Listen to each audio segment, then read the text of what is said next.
During the winter of 1641, the bells of Berlin barely rang anymore. War had swallowed Germany whole. Villages burned through the night. Hunger walked the roads like a living thing.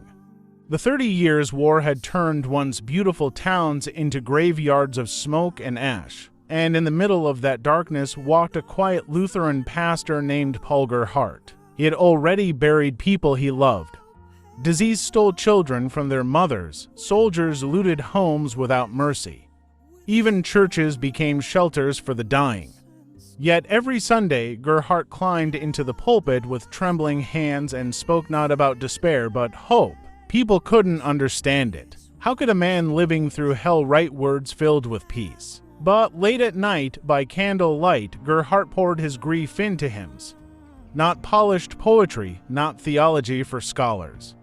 These were cries from a wounded soul reaching for God in the ruins of war. One night, after hearing another family mourn their dead, he wrote the words that would later become the hymn commit, Whatever Grieves Thee, a song telling broken people to place every sorrow into God's hands. The hymn spread from village to village like hidden fire. Widows sang it while burying husbands, soldiers whispered it before battle.